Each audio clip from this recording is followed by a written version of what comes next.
بسم الله الرحمن الرحيم الحمد لله رب العالمين والصلاة والسلام على أشرف الأنبياء والمرسلين نبينا محمد وآله وصحبه أجمعين۔ آٹھویں شب رمضان المبارک کی 8واں پارہ چل رہا ہے۔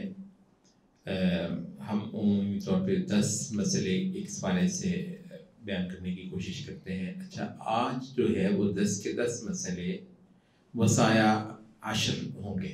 وصایا وصیت کی جمع ہے۔ اللہ تعالیٰ کی خاص وصیتیں، اردو میں تھوڑا وصیت کا لفظ استغفر اللہ مطلب استعمال ہوتا ہے کہ جو بندہ مر رہا ہو تو وہ جو کوئی کسی چیز کی تاکید کرتے اس کو وصیت کہتے ہیں۔ یہ ظاہر اردو کا استعمال ہے۔ عربی میں اس کو بھی وصیت کہہ دیتے ہیں، لیکن کوئی بھی بندہ بہت تاکید کے ساتھ اگر کوئی بات کرے یوصیکم اللہ فی اولادکم، مطلب تم کو وصیت فرماتا ہے تو وہ چلتی ہے۔ تو کیونکہ بہت سارے عربی کے الفاظ عربی کے معنی کے ساتھ کرتے ہیں تو اس کو وصایا 10 کہتے ہیں کہ 10 وصیتیں۔ اچھا، عبداللہ بن مسعود رضی اللہ عنہ سے بھی ہے کہ اگر تم چاہتے ہو کہ اللہ رب العزت کے خاص الخاص وصیتیں تاکیدیں پڑھنا چاہو تو قرآن سورۃ الانعام کا یہ مقام پڑھ لو۔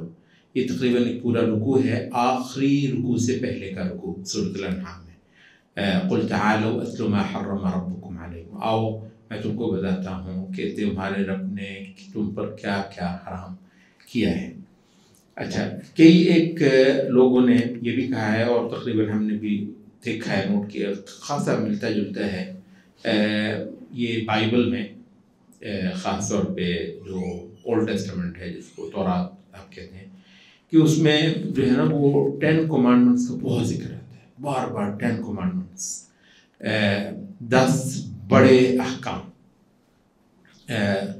تو وہ جو موسیٰ علیہ السلام کو یا بنی اسرائیل کو جو 10 کمانڈمنٹس ملی تھیں، خاصی حد تک تھوڑے بہت فرق کے ساتھ یہ وہی چیز ہے جو اس میں آئی ہے۔ تو کیونکہ نبوتیں ایک ہی سرچشمے سے آئی ہیں ساری کی ساری، تو ان کے اندر اگر کوئی مشابہت ہے یا مماثلت ہے یا کامنالٹیز ہیں تو یہ ان کے مطلب حق ہونے کی ایک دلیل ہوتی ہے، جس میں کوئی بڑی عجیب بات نہیں ہے۔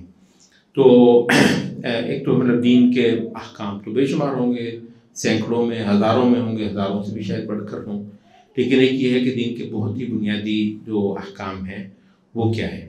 اچھا، اس کے جو مضمون چل رہا ہے وہ کہ تعالوا اتل ما حرم ربکم، آؤ میں تم کو تلاوت کر کے دوں کہ کون کون سی وہ چیزیں ہیں جو تمہارے رب نے حرام فرمائی ہیں۔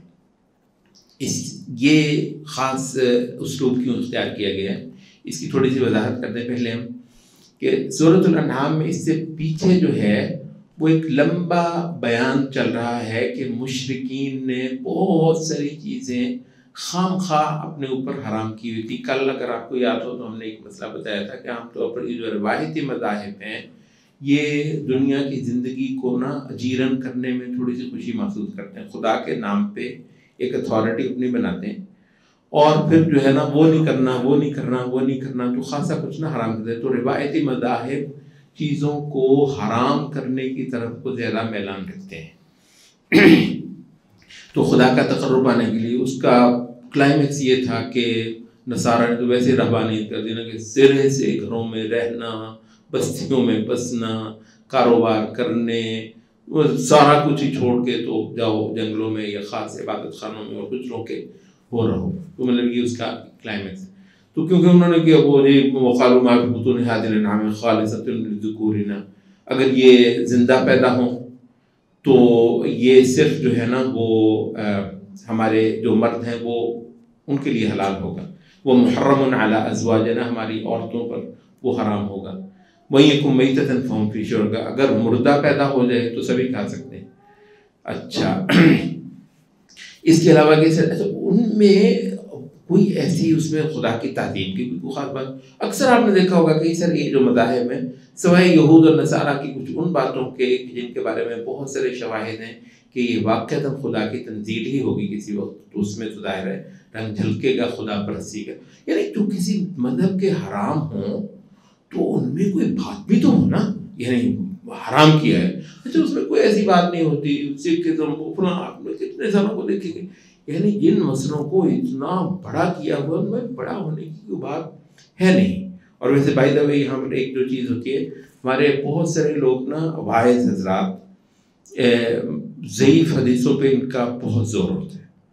اچھا ضعیف حدیثوں میں عام طور پر آپ یہ دیکھیں گے کوئی ایسا عمل, کوئی مطلب وہ خود عمل آپ کو خود بتا رہا ہے کہ اتنی بڑی چیز نہیں ہے, اچھا اس پہ جنت میں اتنا اونچا درجہ, اتنا اونچا درجہ, وہ جھٹ سے محدث کو کھٹکتا ہے کہ ہو نہ ہو گڑبڑ ضرور ہے جو حدیث بیان کر رہے ہیں.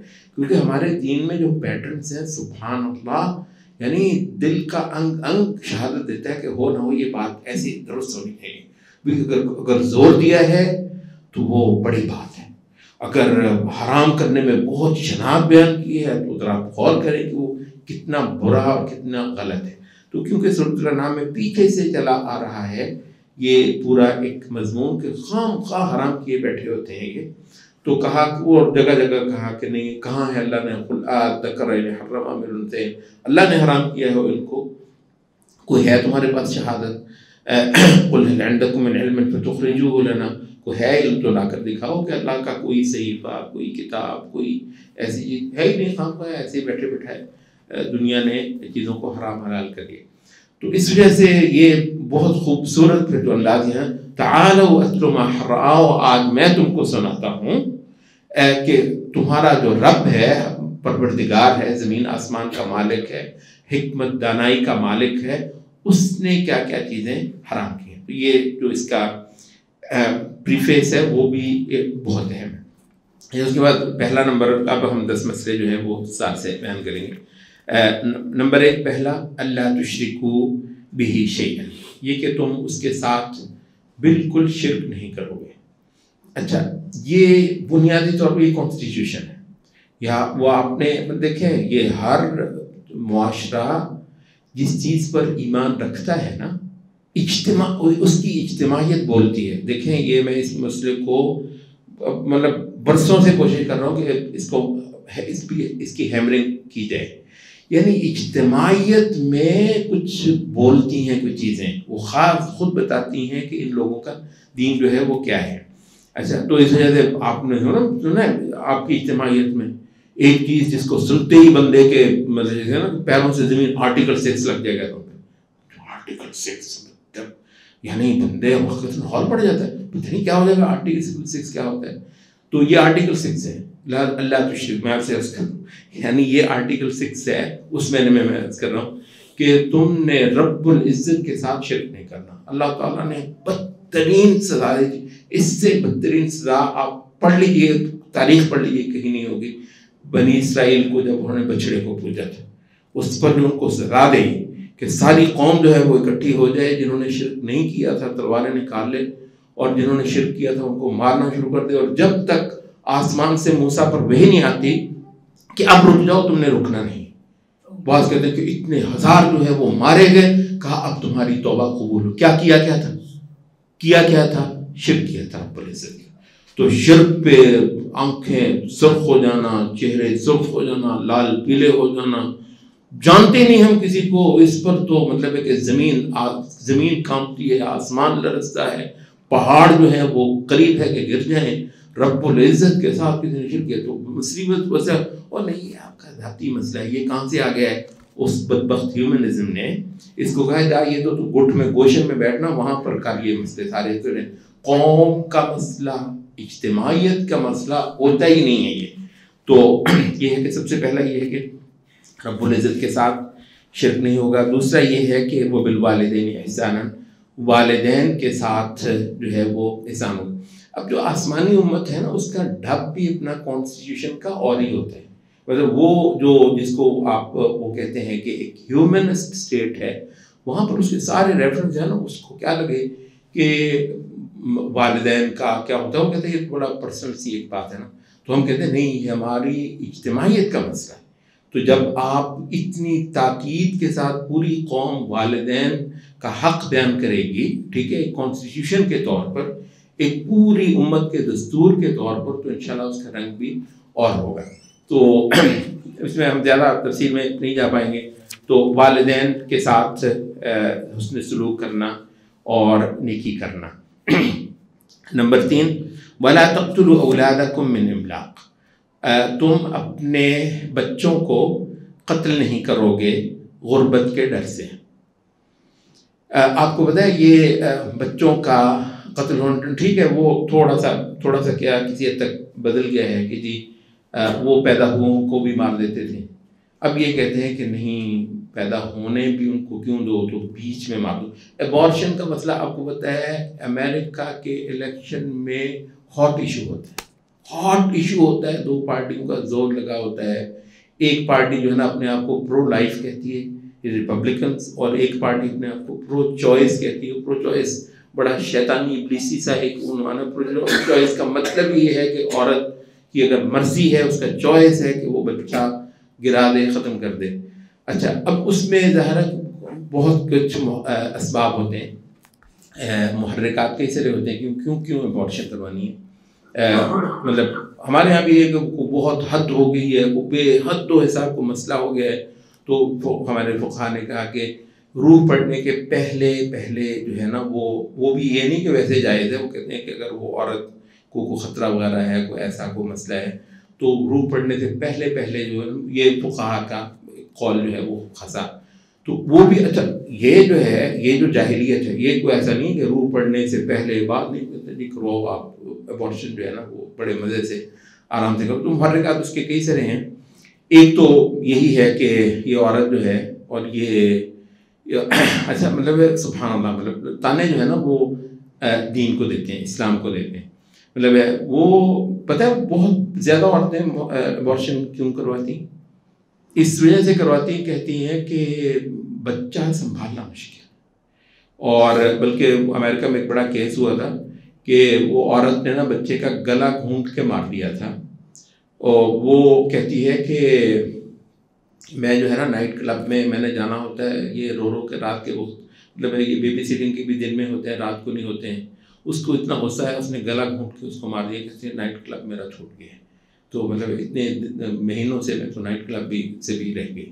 تو بچے کا اس نے گلا گھونٹ کر مارا. تو یہ ہے کہ بہت ساری عورتوں نے، کیونکہ انہوں نے جو ہے نا وہ اپنے خوب ارلے ترلے کرنے ہیں، بچہ سنبھالنا. اب کیوں وہ بار بار کہہ رہے ہیں بچوں کو کم، اس وجہ سے کہ بچے کو سنبھالنا ایک پوری جاب ہے ایسا یہ نہیں. اچھا، اس کے پورے نخرے اٹھا کر، ایک تو ہے نا گاؤں نہیں، اس کے پورے نخرے بچے کو بھی، بچے نے نخرے نہیں کرنے، بچے نے لاڈ نہیں لینا. لاڈ جو ہوتا ہے تو ویسے کس نے لینا ہے لاڈ پہ؟ یہ بیوی جو ہے صبح سویرے جو ہے وہ ناشتہ پیک کر کے اپنا بھاگ جاتی ہے بچے کو کہیں ڈراپ کر کے بیبی سیٹنگ پہ. تو رات کو جو ہے نا وہ 5 بجے 6 بجے اس کو چھٹی ہوتی ہے، 6 بجے 7 بجے جا کے بچے کو وہ پک کر کے آتی ہے. 8 بجے 9 بجے بچے نے ویسے ہی سونا ہوتا ہے. تو اس کے لاڈ نخرے تو وہ بیبی سیٹنگ والا کرے گا. اور ہم نے دیکھا ہے اچھے پروفیشنل ایسا بدترین سلوک. جب آپ کا بچہ نہیں آپ کو کیا لگے؟ اللہ ماشاء اللہ وہ بہت، تو بچہ تو یعنی ماڈرن سوسائٹی ہے، بچے یتیموں سے بدتر پڑتے ہیں. اچھا، تو یہ ہے کہ اس کا ایک محرک یہ ہے. ایک بڑا محرک جس کی ہمیں ضرورت ہے کہ دنیا میں وسائل کم ہیں، جی بچوں کو پیدا مت کرو. تو ٹھیک ہے، ہماری سوسائٹی میں تو اللہ کا شکر ہے ابھی تک، اللہ کرے کبھی بھی نہ ہو کہ مطلب یہ ابارشن جو ہے لیگلائز نہیں ہے. تو جن سوسائٹیز میں ابارشن لیگلائزڈ ہے تو ان میں بہت بڑی وجہ یہ بھی بیان کی جائے کہ دنیا کے وسائل کم ہیں، کیوں دنیا کو آنے دیتے ہیں. تو یہ ایگزیکٹلی وہ چیز ہے، وَلَا تَقْتُلُوا أَوْلَادَكُم مِّنْ إِمْلَاقٍ، غربت کے ڈر سے، مفلس ہو جانے کے ڈر سے کہ کھلانے کے لیے کچھ نہیں ہوگا، اس ڈر سے بچوں کا قتل مت کرو. نحن نرزقکم وإیاہم، ان کو بھی ہم ہی رزق دیتے ہیں اور تم کو جو ہے نا رزق جو دے رہے ہیں تو تم کسی پیدا کر کے نہیں لے آتے، رزق ہم پیدا کر کے تم کو دیتے ہیں. اچھا جی، 3 ہو گئے. چوتھا ہے وَلَا تَقْرَبُوا الْفَوَاحِشَ مَا ظَهَرَ مِنْهَا وَمَا بَطَنَ. اور فواحش جو ہیں، فواحش فاحشہ کی جمع ہے، بالعموم اس کا ترجمہ ہم بے حیائی کے کام کہتے ہیں. بے حیائی کے گندے لچر جو ہیں، جو نفس سے انسانی، جو اگر وہ سلیم الفطرت ہو تو یعنی وہ چبھتا ہے. تو یہ ان سارے کاموں سے، چاہے وہ خفیہ ہوں چاہے وہ اعلانیہ ہوں، ما ظہر منہا، جو ان میں سے ظاہر اور کھلا ہو، وما بطنا، حتیٰ کہ ان کے اندر جو چھپ کے ہو. یعنی یہ بھی نہیں ہے کہ پروسٹیٹیوشن ہے، اس کو بگری ہے، یہ اندر دروازے بند کر کے، اور مطلب تو یہ بھی نہیں ہے کہ اس کی نہ ظاہری نہ باطنی کوئی شکل اس کی تمہارے ہاں نہ ہو. تو یہ جو فواحش ہے، آپ یعنی لفظ تو ایک ہے، لیکن اگر آپ ذرا غور کریں تو ایسا ہے کہ جیسے پوری ایک تہذیب کا چیپٹر کلوز کر کے اس کو ڈسٹ بن میں پھینک دیا. ایسا ہی پوری تہذیب کھڑی ہی اس پہ، پوری ایک تہذیب. تو آپ تو کہیں گے نا یہ وسائل عشر سے صرف ایک بات آپ ایسے ایک جملے میں کہہ دی. میں کہتا ہوں ہے تو واقعتاً ایک جملہ ہی، لیکن وہ جملہ جو ہے وہ پوری ایک تہذیب کے لیے ایسے سمجھ لیں کہ اس کے لیے ڈیتھ سینٹنس ہے، مطلب پوری تہذیب کے خاتمے کا اعلان ہے. تو ایک بالکل الگ سوسائٹی بن جائے گی کہ جس میں ظاہری اور باطنی ہر قسم کے فواحش جو ہیں ان کے. اچھا، اور جو لفظ یہاں پر بولا ہے وہ بہرحال بہت ہے، وَلَا تَقْرَبُوا الْفَوَاحِشَ. نہیں کہا کہ وَلَا تَفْعَلُوا الْفَوَاحِشَ، فواحش مت کرو، یہ کہتے ہیں فواحش کے قریب بھی مت جاؤ. اس کا مطلب یہ ہے کہ جو راستے تھوڑا آگے چل کر فاحشہ یہ بے حیائی کو، لچر پن کو اور غلاظت کو کہتے ہیں، تو شروع سے وہ دروازے بالکل ہی بند رکھو. تو اس کا مطلب ہے کہ خاصی دور سے سوسائٹی ان کے سارے جو ہے نا وہ سوتے وہ ختم کر دے گی، اور کوئی ان کا جو ہے نا وہ صورت کا امکان بھی باقی نہیں رہنے دے گی. اچھا، پانچواں، وَلَا تَقْتُلُوا النَّفْسَ الَّتِي حَرَّمَ اللَّهُ إِلَّا بِالْحَقِّ. اور کسی جان کو نہ مارو سوائے جس کو اللہ تعالیٰ نے حرام کیا ہوا ہے. جس جان کی اللہ نے حرمت رکھی ہوئی ہے اس کا قتل مت کرو، سوائے یہ کہ وہ حق کے ساتھ ہو. حق کے ساتھ کیا ہوتا ہے؟ نبی صلی اللہ علیہ وسلم نے احادیث میں بتایا ہے، ویسے تو قرآن میں سے بھی ہے کہ ایک تو یہ ہے کہ کوئی مرتد ہو جائے، اور دوسرا یہ ہے کہ اس نے جو ہے نا وہ قتل کیا ہو کسی کو، تو اس کے سزائے موت کے طور پر اس کو قتل کیا جا سکتا ہے. یا پھر یہ ہے کہ اگر وہ شادی شدہ زانی ہے تو اس صورت میں پھر اس کی جان لینا. یہ اللہ کی طرف سے لائسنس ہے. ان تین چیزوں میں انسان کی جان لینا، مسلمان جماعت جو ہے، مسلمان معاشرے کو اس کا حق دیا گیا. اس کے ماں سوا جو ہے تم کسی کی جان نہیں لے سکتے. تو انسانوں کی جو حرمت ہے، اور یہاں پر جو ہے نا وہ نفس بولا ہے جس میں صرف مومن نہیں کہا. پیچھے آپ کو یاد ہوگا ہم نے مومن کا قتل تو بے حد بڑا ہے، تو یہاں پر نفس بولا ہے، اور نفس کا اطلاق تو کسی بھی انسان پر ہوگا. تو اس وجہ سے کسی کافر کی بھی جان لینا، یہ پتہ نہیں کہاں سے لوگ آ کے مطلب یہ کافر ہے مطلب جان مال، کیسے بھی جان مال صرف جنگ میں، اس کو حربی کافر کہتے ہیں. جنگ میں تو ہاں ٹھیک ہے کہ اس کا جان مال ہو جاتا ہے، وہ میری لے لے گا، نہیں تو میں اس کی لے لوں گا. جنگ تو جنگ ہوتی ہے. ایسے جنگ کے وہاں سے تو کسی نے نہیں کہا کہ کافر کو اڑا دو. مطلب نہیں، کافر کی بھی جان مطلب ہے اپنے جگہ پہ تو ٹھیک ہے، وہ مسلمان جتنی سنگینی شناخت نہ ہو، لیکن یہ ہے کہ بہرحال نہ کافر کی جان ہم لیں گے نہ مسلمان کی جان لیں گے. یہ قتل کے حوالے سے مطلب ہے وہ ایک چیز ہے، اس کو ہو سکتا ہے ہم انشاءاللہ یہ فقہ القلوب کے اندر ایک مضمون ہے وہ انشاءاللہ بیان کریں گے. یہاں وقت تھوڑا سا ہم بچا کر آگے چل رہے ہیں. چھٹا جو ہے وہ وَلَا تَقْرَبُوا مَالَ الْيَتِيمِ إِلَّا بِالَّتِي هِيَ أَحْسَنُ حَتَّى يَبْلُغَ أَشُدَّهُ. یتیم کے اچھا یہاں پر بھی جو لفظ ہے نا تقربوا ہے، قریب نہیں جانا. کھانا تو ظاہر ہے جب قریب جائیں گے تو کھانے کی نوبت آئے گی نا. قریب بھی مت جانا ہے یتیم کے مال کے، سوائے یہ کہ وہ بہت اعلیٰ طریقے سے ہو. مطلب جانا نہیں، اگر جانا ہے تو اس طریقے سے کہ اس میں یتیم ظاہر اپنا مال نہیں سنبھال سکتے. سورۃ النساء میں آپ کو یاد ہوگا ہم نے یہ مضمون بیان کیا تھا. تو اس کا مال جو ہے سنبھالنا پڑتا ہے. بعض اوقات ماشاءاللہ بڑا خاصا مال ہوتا ہے، اس کو بزنس وغیرہ میں لگانا ہوتا ہے، کچھ اور اس کا کرنا ہوتا ہے. تو جو صحیح ترین طریقہ ہو سکتا ہے اس کے مال کو سنبھالنے کا، سوائے اس کے ورنہ اس کے مال کے قریب نہیں جانا. حتیٰ یبلغ اشدہ، جب تک کہ وہ اپنی پوری سیانے پن کو، بلوغت سیانے پن کو پہنچ نہ لے جس میں وہ اپنے مال کو خود جو ہے وہ سنبھال سکے، تب تک کے لیے. اچھا، بس ایک چھوٹی سی بات یہ ہم یہاں کر لیں کہ یتیم کے مال کو ایک چیز شریعت میں چلتی ہے کہ جب ایک شے کی آپ کو وجہ جو ہے بالکل واضح طور پر معلوم ہو جائے تو پھر اس کی آپ تعمیم بھی کرتے ہیں. تعمیم کا مطلب اس کے اوپر جنرلائز بھی بعض اوقات آپ کرتے ہیں. یہ جو مطلب ہے بظاہر ایسے لگتا ہے کہ بھئی یتیم تو کہیں کہیں ہوتا ہے. تو جو ایسے 10 بڑے احکام شریعت کے جو ہیں اس میں یتیم کا اس طریقے سے ذکر ہوا ہے. تو ہم ایک تو جو جواب اس کے یہی ہے کہ بھی اگر کہیں کہیں ہوتا ہے تو بھی بہرحال کوئی سوسائٹی ایسی تو نہیں ہوتی کہ جس میں یتیم پائے نہ جائیں. تو یعنی اس سوسائٹی میں یتیموں کی جو اعلیٰ قدر ہوگی، آپ ذرا تصور کر سکتے ہیں سوسائٹی کے اونچا ہونے کی، یعنی جس سوسائٹی میں یتیم کے رلنے کا امکان ختم ہو جائے اور اس کو یہ پتہ ہو کہ ہمارے رب نے جو 10 بڑے احکام دیے ان میں سے ایک یہ ہے کہ ہمارے یتیموں کو ذرہ جو ہے نا کوئی تکلیف پریشانی نہ ہو اور ان کی جتنی کوئی تکریم ہو سکتی ہے اور جتنا ان کے حقوق کا تعلق. آپ تصور کریں اس سوسائٹی کی بلندی اور اس کی رفعت جو ہے دنیا اس پر رش کرے گی. ایسا ہی ہے. ایک تو بات جو ہے نا وہ یہ. دوسری ہم یہ کہتے ہیں کہ ایک اور چیز پر بھی غور کریں. یتیم جو ہوتا ہے ایک تو یہ ہے کہ وہ بے بس ہوتا ہے. بچہ ہے نا، بچہ ہے، مال تو ہو سکتا ہے کروڑوں میں بھی ہو، اس کو وراثت وغیرہ میں کہیں ملا ہوا ہے، تو ہو سکتا ہے وہ یتیم کروڑ پتی ہو لیکن ہے وہ بے بس.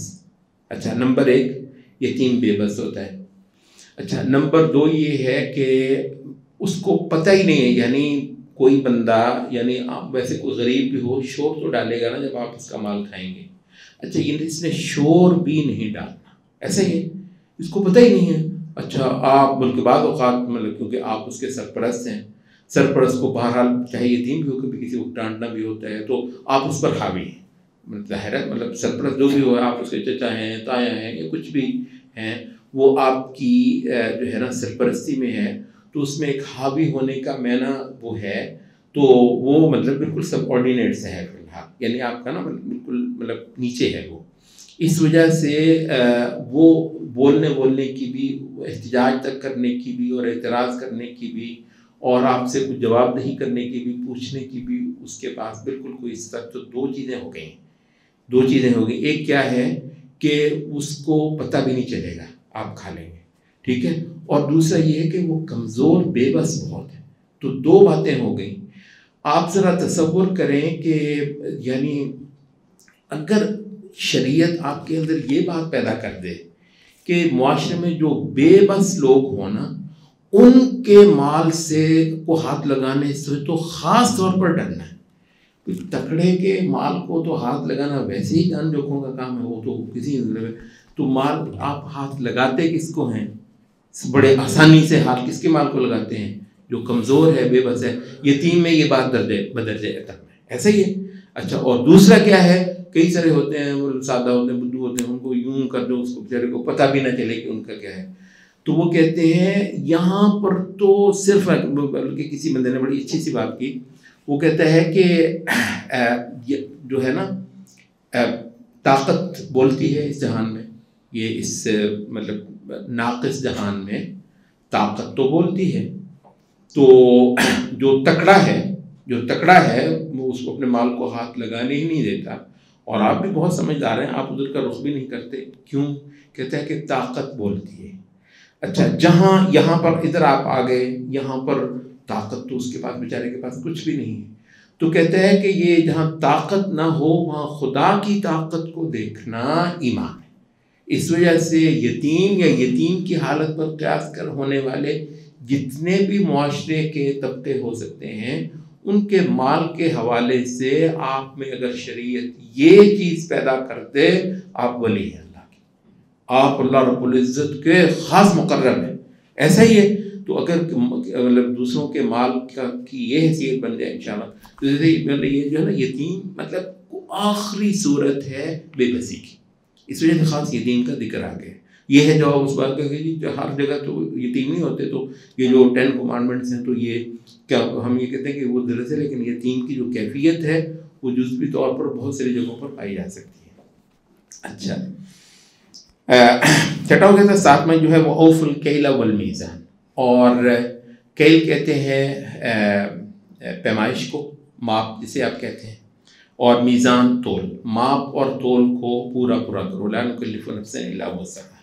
جتنی تمہاری طاقت ہے، مطلب بہت ساری جگہوں، کیونکہ یہ بالکل ایک پریمیٹیو سوسائٹی تھی عرب، اور کسی کے پاس تو ترازو ہوتا بھی نہیں ہے، تو بہت اوقات ہم نے بھی دیکھا دیہات وغیرہ میں بعض وغیرہ ڈھیریاں ویڑیاں لگا کر نا اندازہ سا کر کے، یہ ہمیں یاد ہے کپاس وغیرہ جو ہے نا وہ ہم چنتے تھے، تو کوئی تکڑیاں وکڑیاں ترازو وغیرہ نہیں ہوتے تھے، تو ڈھیریاں سے لگا کر نا تو وہ کہتے تھے تم کون سا لوگ ہیں، قریباً برابر، اس میں مطلب ہے کچھ کمی پیشی ہو سکتی۔ شریعت بیک وقت جو ہے نا، کیونکہ یہ سب انسانوں کے لیے بھی ہے اور ایسی کو مشکل میں بھی نہیں ڈالتی، تو اس وجہ سے ناپ تول وغیرہ کے ساتھ یہ کہہ دیا کہ لا نکلف نفسا الا وسعها، یا مطلب ہم کسی نفس کو بس مکلف نہیں کرتے سوائے جتنی اس کی طاقت ہے، تو جس حد تک ہو سکتا ہے ناپ اور تول کے اندر تم نے پورا اترنا ہے۔ یہ ڈنڈی ماری کہتے ہیں سوسائٹیوں کے تباہ ہونے کی ریسیپی ہے ڈنڈی ماری، اور اس کے اندر جو ہے نا وہ بعض اوقات کو بہت لمبا کماتے نہیں ہیں، یہ نفس کی خست، نفس کا گھٹیا پن اس کے اندر، مطلب ایک چھٹانک تو بہت بڑی چیز ہے، بعض اوقات یعنی چند گرام بھی آپ رکھ کرنا دراصل آپ اپنی نفس کی کمینگی ثابت کر رہے ہوتے ہیں بسا اوقات۔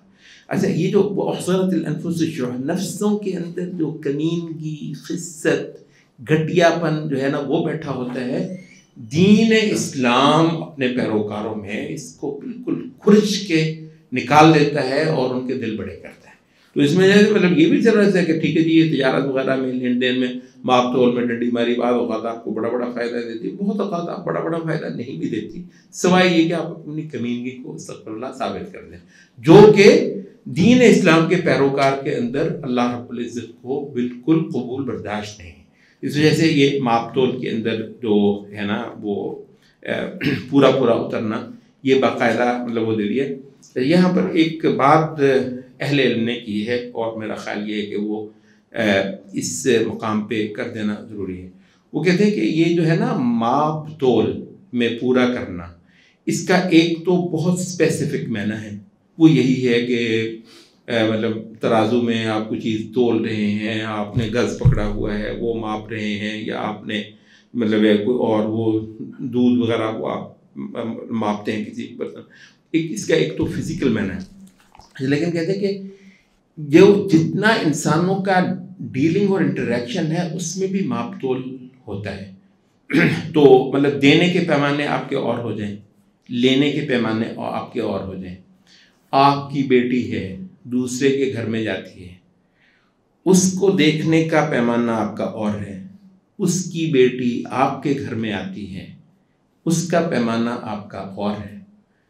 اچھا، یہ رشتہ داروں میں یہ بعض اوقات چچے تائے وہ اتنا ساس بہو مطلب پڑوسی شریکے میں اتنا کچھ ہوتا ہے، ذرا ان کو کہ اچھا تو نے کیا کیا تھا اس کے دیکھنے، تو کہتے ہیں کہ یہ ماپ تول کو نہ یعنی مطلب لینے اور دینے کے پیمانے بندے کے کھرے ہوں، تو لینے اور دینے کے پیمانے تعلقات میں بھی ہوتے ہیں، وہ خاص ضروری نہیں ہے کہ آپ نے جو ہے نا وہ گندم اور چینی اور آٹا تلواتے ہو جو ہے نا وہ اتنا کر لینا، تو اس کا ایک وسیع تر معنی بھی ہے۔ اور اگر یہ آ جائے تو یہ 10 کمانڈمنٹس میں ایک ہی کمانڈمنٹ میرے خیال بڑی ہے، حقیقت واللہ ہے، میں آپ سے عرض کر دوں ایک کمانڈمنٹ ہی بہت بڑی ہے۔ بہت اوقات اللہ رحم کرے یعنی خامن بیوی میں مطلب ہے وہ یعنی اس کو وہ حق نہیں دیتا اس کو، اور اپنے لیے وہ ایک حق رکھے، تو بھی یہ کہاں کا وہ یہ ہے، تو مطلب یہ جو چیز ہے نا پیمانے دینے اور لینے کے ایک ہو جائیں، تو یہ ایک بہت بڑی کمانڈمنٹ ہے۔ اچھا، یہ 8 ہو گئے، نہیں 7 ہو گئے، 8واں ہے وَإِذَا قُلْتُمْ فَعْدِلُوا، جب تم بولو بات کرو تو عدل کی کرو، انصاف کی کرو۔ آپ ذرا اندازہ کر لیں، یعنی بالکل ہر کمانڈمنٹ جان نکال دیتی ہے آپ کی، کوئی سوکھی بات ہے، کوئی مطلب وہ اتنا ہے کہ جب آپ بات کریں تو بالکل کھری انصاف کی بات کریں۔ بہت اوقات جو دیندار ہوتے ہیں وہ مطلب اس میں جو ہے نا ڈنڈی مارتے ہیں، اور اس میں جو ہے نا وہ یعنی بالکل انصاف کی بات نہیں کر رہے ہوتے۔ دینی جماعتیں آپس میں ایک دوسرے کے ساتھ معاملے میں اتنا ظلم اور زیادتی کر رہی ہوتی ہیں، بس اوقات وہ نہیں ہے۔ اچھا، اپنے رشتہ داروں وغیرہ کے ساتھ بہت کم لوگ ہیں جو پورا انصاف کرتے ہیں، انصاف نہیں کرتے۔ اور یہاں پر جو اہم بات ہے وہ یہ ہے کہ اس کو جوڈیشل پروسیس کے ساتھ محدود نہیں کیا ہوا کہ وہ بندہ عدالت میں جج نہیں. وَإِذَا قُلْتُمْ تم جب بھی بولو تو انصاف کرو، جب بھی بولو تو انصاف کی بات کرو. یہ حکم جو ہے انشاءاللہ العزیز اگر کبھی آپ اس پر عمل کی ٹھان لیں تو آپ کو کھرا سچا مسلمان یہ ایک حکم بھی بنا سکتا ہے. نواں جو ہے وہ بِعَهْدِ اللَّهِ أَوْفُوا، اللہ کے عہد کو پورا کرو. اللہ تعالیٰ کا اچھا زیادہ مسلمان تو شاید ان کو ویسے ہی مجھے تیرا کوئی عہد ہے اللہ کے ساتھ، کہتے ہیں کوئی بھی نہیں، کیا کون سا عہد کیا ہوا ہے. تو زیادہ لوگوں کو تو مطلب پتہ نہیں ہے کہ ان کا کوئی عہد اللہ کے ساتھ ہے بھی یا نہیں ہے. اور وہ لوگ جو ہیں جو اللہ تعالیٰ کے عہد کو، اب کوئی آسمانی امت ہے جو کسی عہد سے نہ کھڑی ہوئی، اللہ تعالیٰ نے عہد ہی دیے. اور اس حوالے سے اہل علم نے کہا ہے کہ عہد کا مطلب یہ نہیں ہوتا کہ کو بیٹھ کے جو ہے نا کوئی ایگریمنٹ سائن ہونے ہیں. بات یہ ہے کہ جب آپ نے اللہ رب العزت کے دین کو مان لیا تو اللہ نے اب جو کہنا ہے وہ آپ کے لیے عہد ہے. جو اللہ نے کہنا ہے آپ کے لیے ایک عہد ہے. ایک موٹا یہ ہے کہ یا اللہ تو میرا رب ہے، میں تیرا بندہ ہوں. الست بربکم قالوا، میں تمہارا رب نہیں ہوں، یہی عہد ہے. تو عہد تو آپ وہاں مان رہے تھے عالم ارواح میں، ابھی پیدا بھی نہیں تھا، آپ کے ابا جی بھی پیدا نہیں ہوئے تھے. اس وقت سے آپ نے اللہ کے ساتھ ایک عہد باندھا ہے. اور پھر اس جہان میں آ کر جب آپ نے اسلام کا قلادہ اپنے گلے میں ڈالا تو اللہ تعالیٰ کا عہد جو ہے وہ آپ نے لے. تو اس عہد کا ہمیشہ پاس کرنا. اور جو 10واں پوائنٹ ہے وہ یہ ہے وَأَنَّ هَذَا صِرَاطِي مُسْتَقِيمًا فَاتَّبِعُوهُ وَلَا تَتَّبِعُوا السُّبُلَ، میرا یہ ایک سیدھا راستہ ہے، اسی کے ہی پابند رہنا ہے. اور بے شمار جو پگڈنڈیاں دائیں بائیں راستے آئیں گے ان میں سے کسی راستے کی طرف تم نے نہیں دیکھنا. حضرت تصور کر لیں کہ 1400 سال سے ہم کیوں بدلیں، یعنی ہر وقت جو ہے نا آپ جی نئے حالات ہیں، کیا کریں بھائی نئے حالات ہیں. مطلب یہ ہے کہ چھوڑو پرانی باتوں کو، نہیں مطلب تو وَلَا تَتَّبِعُوا السُّبُلَ، ہمارا جو راستہ ہے وہ 1400 سال سے طے شدہ ہے، اس کو ویسے ہی رہنا ہے. حالات نے اس کے مطابق ہونا ہے، اس نے حالات کے مطابق نہیں ہونا ہے. اچھا تو یہ جو فرقے وغیرہ ہیں یہ آپ کو پتہ ہے اب اول دور سے فرقے پیدا ہوتے رہے. تو اس میں وہ نبی صلی اللہ علیہ وسلم اور صحابہ سے چلی آتی جو ایک مین سٹریم ہے، جس کو ایک علمی لفظ کے لیے اہل السنہ والجماعہ پڑھ گیا ہے. وہ الگ بات ہے کہ وہ اہل السنہ والجماعہ کو بھی لوگوں نے اپنی اپنی الاٹمنٹ اس کی بنا لی ہوئی ہے اور اپنے اپنے ورژن جو ہے نا وہ اس کے وہ کر کے وہ کیے ہوئے. تو وہ ایک کہانی الگ ہے. لیکن جو بھی علمی مباحث کو جانتے ہیں ان کو پتہ ہے اہل السنہ والجماعہ ایک علمی لفظ ہے اور اس کا مطلب یہ ہے کہ دین اسلام کے وہ واضح مفہومات جن پر صحابہ سے ایک تواتر چلا آ رہا ہے، تقدیر کے مسئلے پہ، اللہ تعالیٰ کی صفات کے مسئلے پہ، جماعت کے مسئلے پہ، امامت کے مسئلے پہ، اور جو بہت بڑے بڑے مسئلے ہیں اس میں کیا صحابہ کی کیا متفق تفسیر رہی اور صحابہ سے جن لوگوں نے دین پڑھنے کی سند لی ہے ان کی کیا ٹیک رہی ہے اس مسئلے پر. تو وہ یہ کہ نہیں میں تم کو بتاتا ہوں کہ تمہیں بتانے کی ضرورت نہیں ہے، یہ مسئلے بحث زیر بحث بھی آ چکے ہیں، یہ مسئلے اس پر جو ہے نا جتنی بات بھی ہو چکی ہے. اور وہ امت کوئی ہوتی ہی نہیں ہے جس میں کوئی مسئلہ قیامت تک ہر وقت ممکن ہے کہ اس کا جو ہے نا اس کو ری اوپن کر لیا جائے. یہ ایک اس کو جو ہے نا وہ عمر بن عبدالعزیز اور کچھ دوسرے سلف کے لوگوں نے اس کے جو لفظ بولا وہ تلون. اچھا اردو میں بھی چلتا ہے تلون مزاجی، اس کو تلون کہتے ہیں کہ نئے نئے رنگ جو ہے نا وہ اختیار کرنا. اور ایک بہت مشہور قول ہے اس حوالے سے حضرت حذیفہ بن الیمان، آپ بتا حضرت حذیفہ بن الیمان نبی صلی اللہ علیہ وسلم کے صحابی، ان کے لیے کیا کہا جاتا ہے، کہتے ہیں یہ فتنوں کے اسپیشلسٹ ہیں. نبی صلی اللہ علیہ وسلم کے وہ خاص صحابی جو فتنوں اور نفاق کے اوپر اسپیشلسٹ ہیں. حتیٰ کہ حضرت عمر جیسے لوگ جو ہے نا فتنوں سے متعلق حضرت حذیفہ سے پوچھتے تھے اور ان کو نبی صلی اللہ علیہ وسلم کا رازدار بھی کہا جاتا ہے کہ اللہ تعالیٰ نبی صلی اللہ علیہ وسلم نے منافقین کا سب ان کو بتایا تھا. ابو بکر عمر کو بھی نہیں بتایا، بس جو بھی نبی صلی اللہ علیہ وسلم کسی وجہ سے اس کو مطلب سمجھتے تھے کہ ایسا ہی کرنا چاہیے.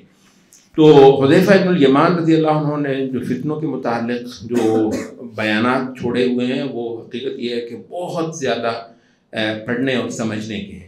اچھا اس میں جو ہے نا وہ انہوں نے کہا ہے کہ الفتنہ تو کل الفتنہ فتنہ اور صحیح جو پورا جو فتنہ ہے وہ کیا ہے کہ جس کو تو کل حرام سمجھتا تھا آج تو اس کو حلال سمجھنے لگے، اور جس کو تو کل حلال سمجھ رہا تھا آج تو اس کو حرام سمجھنے لگے۔ مطلب یہ مطلب نہیں ہے کہ ایک بالکل نیا اسٹوڈنٹ ہے، وہ اس کو بیچارے کو پتہ نہیں تھا، وہ اس کی بات نہیں ہو رہی ہے، بات ہو رہی اس ماحول میں جس میں صحابہ اور تابعین ہیں۔ اچھا، ان کو معلوم ہے کہ یہ چیز ہے، اس سے جو استدلال ہو چکا ہے اور ایک بات طے ہو چکی ہے، اسٹیبلش ہو چکا ہے، وہ یہ ہے کہ یہ چیز حرام ہے اور یہ چیز حلال ہے۔ اچھا، ایک بندہ تمہیں کیا پتا، میں تم کو بتاتا ہوں یہ دلیل ادھر ادھر کی، تو بس ثابت ہوا کہ تم تو ایسے اس کو حرام سمجھتے رہتے۔ کہنے لگے کہ یہ ہے تلون، ٹھیک ہے، تو یہ ہے تلون، تو نئے نئے راستے، نئے نئے طریقے بے شمار آئیں گے، ان راستوں کو نہیں چھوڑنا ہے، اور وہ ایک پکا ٹھکا راستہ جو نبی صلی اللہ علیہ وسلم سے آ رہا ہے اور اس کے بارے میں آپ نے فرمایا کہ قیامت تک رہنا ہے، اسی کو ہی تم نے اختیار کر کے رہنا ہے۔ تو یہ 10 مسئلے، 10 commandments، وصایا 10 جو ہمارے دین کے اندر آئی ہیں، اور حقیقت یہ ہے کہ ہمارے لیے بنیادی دستور ہے۔